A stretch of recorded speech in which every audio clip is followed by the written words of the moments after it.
انشاءاللہ پتہ چلے گا حدیث ثقلین کے یہ باغی ہے یا ہم ہیں کیا.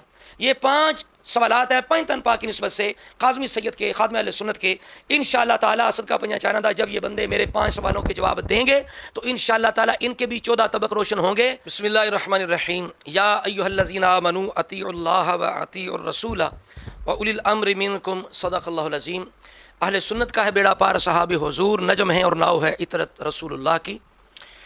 برادران اسلام، کافی عرصے سے کچھ لوگ جو اپنے آپ کو اہل سنت کہتے ہیں وہ حدیث ثقلین کو اس انداز میں پیش کر رہے ہیں بار بار کہ اس کے اولین مخاطب صحابہ کرام ہیں اور ان کے ساتھ ابو بکر عمر عثمان بھی ہیں.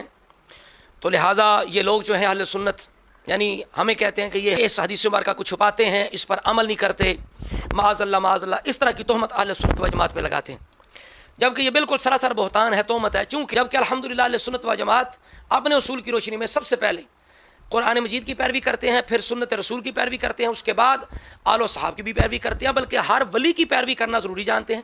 چونکہ صراط الذین انعمت علیہم، اہل بیت کی تو شان بڑی بلند ہے، ان کی پیروی سے کون منکر ہو سکتا ہے، کون باغی ہو سکتا ہے ان کا، معاذ اللہ تعالیٰ. لیکن اصول کی روشنی میں ہم چلیں گے نا، ہم اس دور میں تو نہیں ہے نا.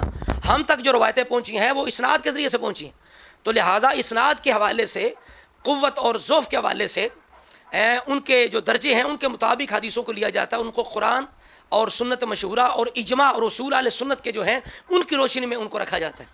تو لہٰذا یہ لوگ، یہ عرفان شاہ صاحب ہیں، انیف قریشی ہے، مفتی ہمدرد ہے، صداقت فریدی ہے، اور کچھ لوگ ہیں، یہ آج کل بہت زیادہ، جس طرح یاسین ہے، بہت زیادہ طول دے کے لوگوں کا ذہن خراب کرتے ہیں، وسوسہ پیدا کرتے ہیں، اور یہ کوشش کرتے ہیں ذہن بنانے کی، معاذ اللہ کہ یہ جو بریلوی حضرات ہیں امام اہل سنت کے پیروکار، یہ اس حدیث کے منکر ہیں. نعوذ باللہ نعوذ باللہ.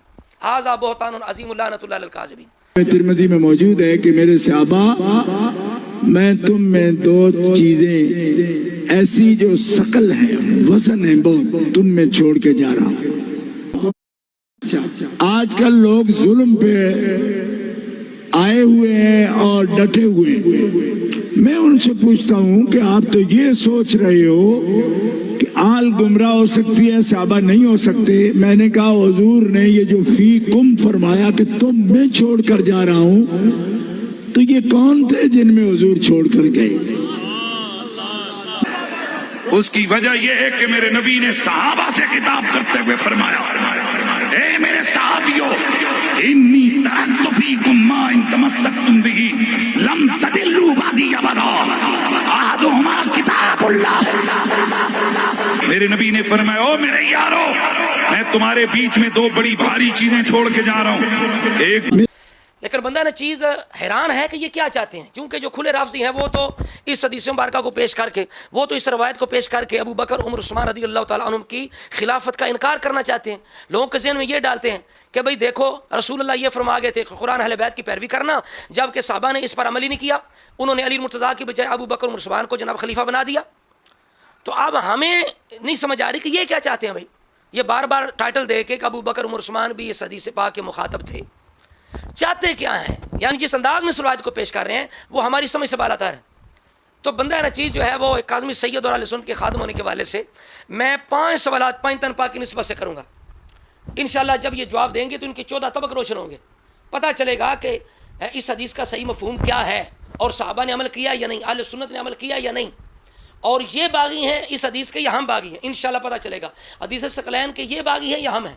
الحمدللہ ہم حدیث ثقلین پہ چلنے والے ہیں، الحمدللہ ہم حدیث ثقلین پہ عمل کرنے والے ہیں، ہم منکر نہیں ہیں. ہم قرآن کی بھی پیروی کرتے ہیں، اہل بیت کی پیروی کرتے ہیں، کیوں نہیں کرتے؟ یہ 5 سوالات ہیں میرے. صرف ان لوگوں پر یہ سوالات ہیں جو اپنے آپ کو اہل سنت کہہ کے بولی کسی اور کی بولتے ہیں، کچھ اور چاہتے ہیں. میں پوچھتا ہوں، سب سے پہلا سوال یہ ہے، کیا ابو بکر عمر عثمان رضی اللہ تعالی عنہم اولی الامر تھے یا نہیں تھے؟ یہ بتایا جائے، اولی الامر تھے یا نہیں تھے. دوسرا سوال یہ ہے کہ کیا صحابہ کرام نے ابو بکر عمر عثمان رضی اللہ تعالی عنہم کو خلیفہ بنا کے، امام بنا کے اور اولی الامر بنا کے حدیث ثقلین پر عمل کیا یا نہ کیا؟ صحابہ کرام نے علی مرتضیٰ کی بجائے ابو بکر عمر عثمان کو پہلا، دوسرا، تیسرا خلیفہ بنا کے حدیث ثقلین پر عمل کیا یا نہ کیا؟ یہ دوسرا سوال ہے. تیسرا سوال یہ ہے کہ کیا علی مرتضیٰ، امام حسن مجتبیٰ اور امام حسین شہید کربلا نے ابو بکر عمر عثمان کو اولی الامر مانا یا نہ مانا؟ اگر مانا تو پھر حدیث ثقلین کا جو تقاضا تھا اس پر کس طرح اس تقاضے پہ عمل ہوا؟ یہ تیسرا سوال ہے۔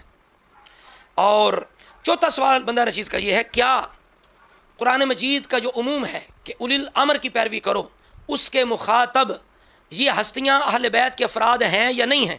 یہ سوالات ہیں میرے ان لوگوں پر جو اہل سنت کا ذہن خراب کر رہے ہیں۔ اور پانچواں سوال بندہ چیز کا یہ ہے کہ رسول کائنات علیہ السلام کا یہ جو فرمان ہے اقتدوا بالذین من بعدی ابی بکر و عمر، کیا یہ تمہارے نزدیک یہ حدیث قابل قبول ہے، مقبول ہے؟ کیونکہ کئی یہ اسناد سے ثابت ہے الحمدللہ، تو کیا یہ روایت جو ہے یہ حدیث مبارکہ کیا یہ ثابت ہے، مقبول ہے؟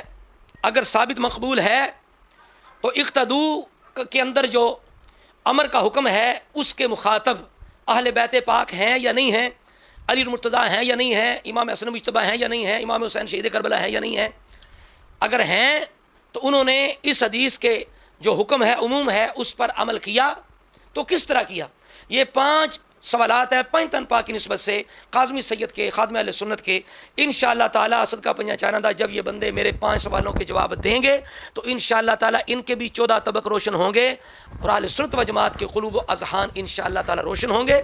اور کئی ہمارے سنی بھائی جو ان کے اس انداز سے، جس انداز سے یہ اس روایت کو پیش کر رہے ہیں، گمراہ ہو رہے ہیں اور یہ سمجھ بیٹھے ہیں معاذ اللہ کہ آج تک ہم نے حدیث ثقلین پہ عمل نہیں کیا، نعوذ باللہ معاذ اللہ، ان کا بھی جو وہم ہے، شک ہے، شبہ ہے، انشاءاللہ دور ہوگا اور بالکل اور عقیدے کا جو شیشہ ہے اور مطلع ہے وہ بالکل صاف انشاءاللہ تعالیٰ ہو جائے گا۔ اللہ تبارک و تعالیٰ کی بارگاہ میں دعا کرتے ہیں مولا تعالیٰ ہم سب کو قرآن مجید، سنت نبویہ، حضور کی آل صحاب، بلکہ اپنے ہر محبوب بندے کی حقیقی معنوں میں پیروی کی توفیق عطا فرمائے۔